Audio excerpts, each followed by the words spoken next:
Yeah, we were just talking about that. It's bad. It is, but All right, everyone, we Kate, just are real, before we live. get started, Kate, we should probably take attendance at the top of the thing too, Yeah, we right? were just talking about that. Okay, cool. It's bad. Okay. I believe we are live. Okay, everyone, I want to, uh-oh. Okay. We all good to go? We are live. Okay, we are live. Okay, everyone, I want to. Maybe I'm delayed. I'm not Yeah, quite. we're getting some feedback. We all good to go? We are live. Okay, we are live. Okay, everyone, I want to. Maybe I'm delayed. Yeah, we're getting I'm still, I think I'm still hearing myself. We are live. Okay, we are.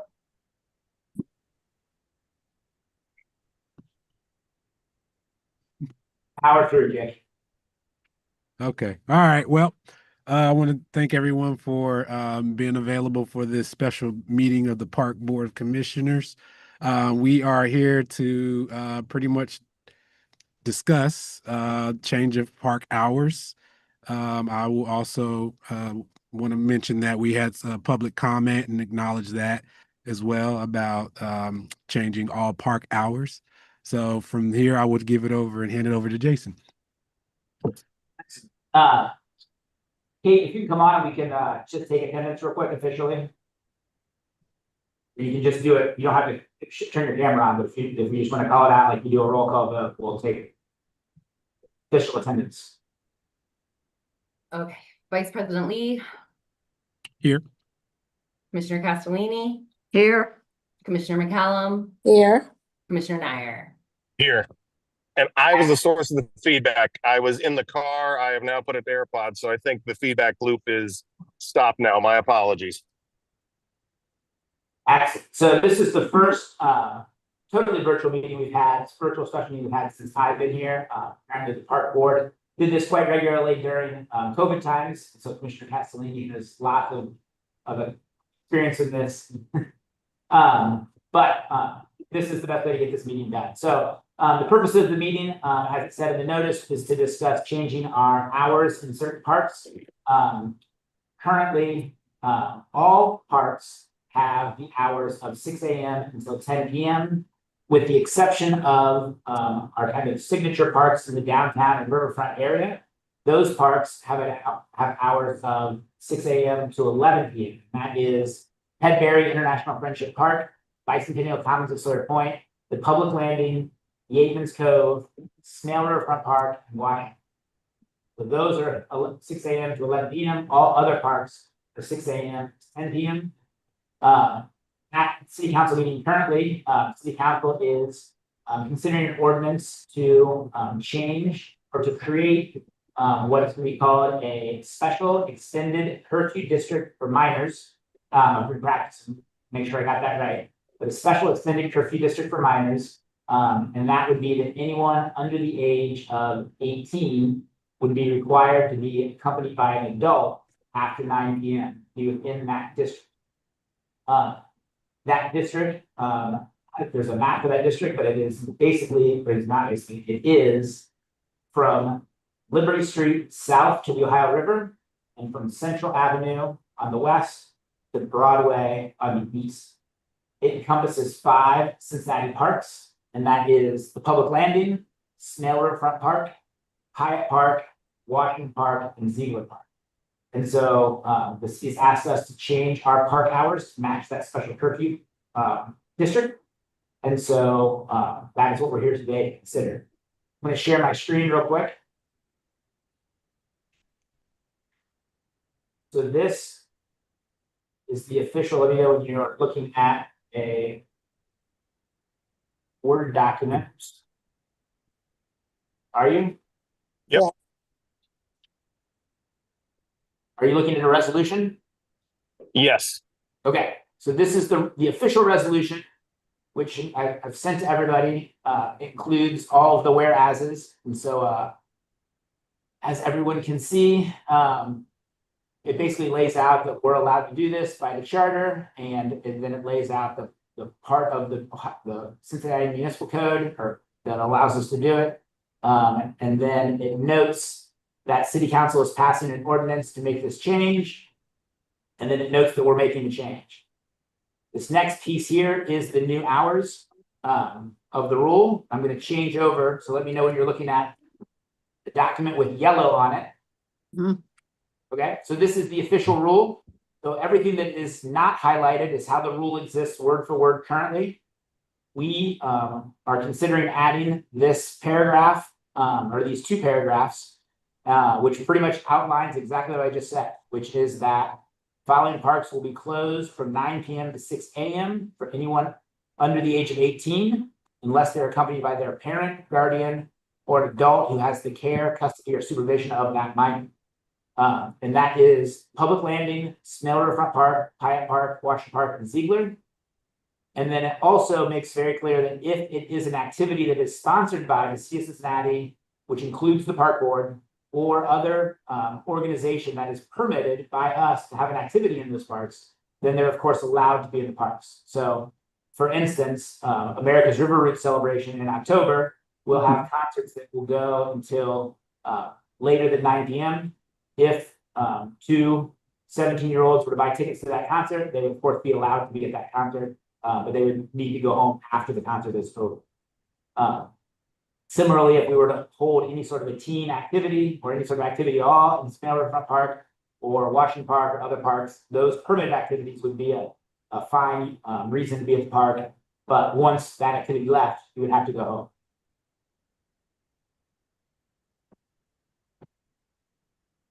Has everyone had a chance to read that? Yes. Excellent. So with that, I'm happy to answer any questions that you have. We've been involved in conversations with the city for a couple of weeks now as they establish this. And city manager is also available to answer any questions that you have. So Director Bank, if you could you elaborate on how these hours would be enforced? Because I know there are probably some people who don't quite understand how that operates. Absolutely. So, and City Manager Brazina, please stop me if I overspeak, but everything I've heard from the administration is that the goal of this is to not be punitive. So the goal is not to end up with a lot of juveniles being apprehended or being taken to these new curfew centers that they're setting up. But rather, there have been a lot of large groups of teens, probably just post-teens, that have been gathering in the downtown area over the last several years. And that can lead to violence that puts those teens in danger. And so if you've got a group of 200 kids that gather, you have a group of 200 people that gather in Smale Park just to hang out, 198 of them might be acting fine. But if two of them decide to get in a fight or something crazy happens, then that can lead to a lack of safety for everybody that's in the park. So currently Smale closes at 11. A lot of these problems are happening even later than that. But the idea would be that by making it 9 p.m., it allows the police department or others to intervene and kind of break up those groups while it's still daylight hours for much of the summer hours.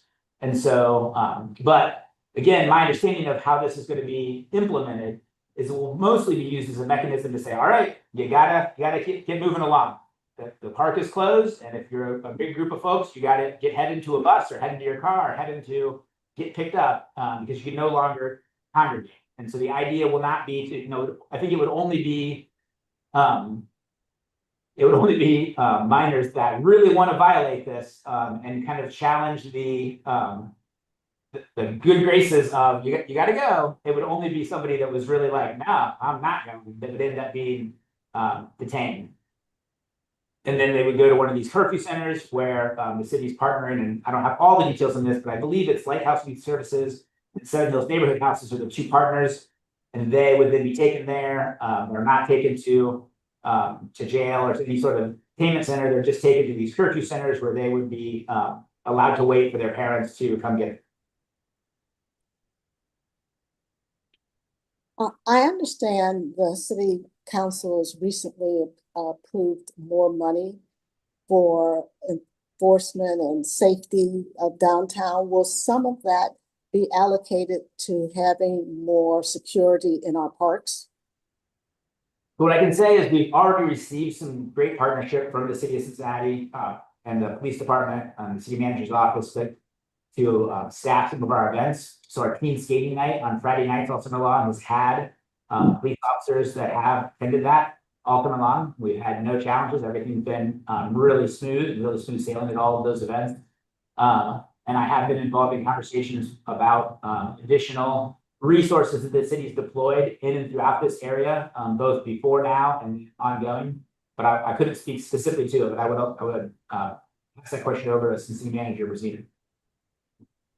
I read in the paper that about these holding centers that the kids are going to be brought to, but I also read that there has to be a contract signed, and that could take quite a bit of time to get done, and therefore none of this could go into effect until that happened, which is, I think, rather troubling to me personally. If you're going to put in a curfew, put the curfew in and have done.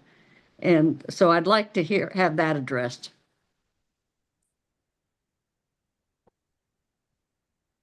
This is city manager Rosina. Yeah. I'm staring at John here. Yeah, oh, that's no, that's fine. Yeah, thank you for allowing me to attend the meeting today. I'll be happy to answer your question. So pertaining to the curfew center directly, we have our law team and our outreach team working with Seven Hills and with Lighthouse to get all the necessary scope and budget from them. We should have that tomorrow. And our plan is to have executed contracts by next week. So we are expediting this because we know the urgency behind it. Manager gave us a deadline of once council passes the ordinance on this Wednesday. Hopefully today, they were doing that when I left the meeting. The intention is 2 days not enough to kind of get it propped up, get the contracts written and everything right after council. So we have until next week. We should be able to meet that deadline. So our plan is to have the curfew center open and available next Friday and Saturday night. Is the $2 million that council has just allocated in addition for policing, is that immediately available, or is again wait on that too? So those are two different initiatives. So the curfew center, the curfew ordinance and the curfew center is one initiative. We have money already for those curfew centers. The $2 million that's in the motion from Councilmember Cramerding has not been allocated by council yet. It was just a motion. The administration has to come up with a list of items for that $2 million. That $2 million is for outreach efforts and police, as the motion states, which goes to the other board member's question. That $2 million will be used for outreach efforts and CPD in this area. I do know also, I'm doing a lot of talking, I apologize, but I got a lot of questions. I do know also that the governor has given extra state policing availability. When can that be available? Thank you for the question. I don't know the exact timing of that. My understanding from Police Chief Fiji is that the highway patrols that were offered by the governor will be used primarily on the highways for traffic control, speed enforcement, traffic enforcement.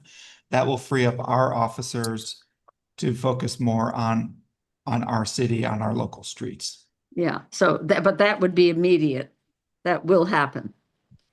To my knowledge, yes. Okay, thank you. Thank you, John. I can also report that at least according to the Inquirer, at a story posted about 7 minutes ago, that both things passed by an 8-0 vote, the curfew and the motion for the $2 million of additional resources. So as we hoped, our action is following that action council. If if I can throw one question in, or not so much a question as a suggestion, I want to acknowledge the public feedback we got, and I've also been contacted by a couple of the folks with other, I'll call hours related concerns, and I don't want to ignore those and blow by them. But since the parks in question on this resolution are within the, I think Jace, I think you called it a special curfew district or Correct. since these are the only parks within that district, I think it's probably good to have a broader conversation if there are other areas where changes to hours could be helpful to other priorities of the community and the city. But I want to say out loud that we're not ignoring that. That's just a separate conversation, and I'm okay if it meets the approval of the board to commit to having some of that conversation at least at our August meeting, at least airing the concerns and talking about those are getting, because I just don't want people to feel that we're blowing by that, but it's a distinct issue from this one because it's relatively narrowly geographically defined. Right. Am I understanding that correctly, first of all? Correct, both narrowly geographically defined and for most park visitors, it doesn't change anything.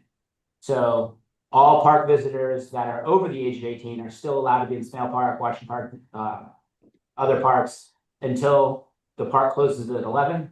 And all minors that are with their parent, guardian, or adult that has supervisory or custody of them are allowed to be in the park after those hours. It's only unaccompanied minors. And so we absolutely can have those conversations. We just to address it, we've discussed with different groups before concerns. It's our staff's opinion that closing park that ducks broadly throughout the city then just restricts access to. You know, in the wintertime, ducks is often before many people leave work. And so you wouldn't be able to walk your dog in the park at night. You wouldn't be able to take your kid to a playground at night, even if it was well lit. And so it's not our feeling that that would have the intended effect. Additionally, we aren't seeing kind of this criminal activity. Often those concerns are brought up to deal with folks that may be trying to camp or sleep in the park overnight. Changing those hours would not change that. It's illegal to, it's against park rules to be in a park after 10 p.m. Whether that starts at dusk, 10, someone that is in the park at 3 a.m. sleeping, it doesn't change it. And so we have had great partnership with the city of Cincinnati to address that. Just last year, we removed about 10 acres of honeysuckle in Stanbury Park in order to help address some of the concerns that were happening there. And we continue to partner with the city's outreach efforts for unhoused individuals to try to mitigate that. I haven't heard as many complaints this year, but I'm taking it as a positive. And so we'll continue to partner on that. But staff have reviewed that request, but parks have been open until 10 p.m. for a very long time, and we don't see any reason to change that at this time. But I do agree that I'm happy to have that conversation and happy to have that discussion on a case-by-case basis or as a group basis, especially at our August meeting. Thank you. I appreciate that feedback and openness. And I don't know that I'm particularly advocating one direction or the other. I just wanted to acknowledge the concerns, and the concerns are a subset or a separate set of concerns than under discussion today. Absolutely. And I do think it merits consideration. Yep. Agreed. All right. Well, if there aren't any more questions, can I get a motion to change the park hours to between 9 p.m. and 6 a.m.? So moved. To pass the resolution, Yeah. we'll amend our rules for 5 parks to meet the special curfew district. Correct. Second, All right, Kate, if you can do a roll call. Vice President Lee, Yes. Commissioner Castellini, Yes. Commissioner McCallum, Yes, Commissioner Nyer. yes. Well, the resolution passes. The park rules will be changed to that. Just so the commissioners know and everybody listening at home, we have designed a sign that we will be getting printed as a yard sign that we will put out in these 5 affected parks as quickly as we can. Sounds like the special curfew district won't really start being enforced until next week, and so we'll make sure we have those out by then. We got the sign designed and it's ready to go in advance, of this meeting. And so that's ready to be deployed. And then rather than kind of change all of our signs quickly at a high expense, we'll change it on the website, which connect all QR codes on all of our parks rule signs, and we will slowly make the change as we roll out new park signs throughout these 5 parks. Thank you. All right. Well, I guess if that's it, then meeting is adjourned. Thank you, everyone.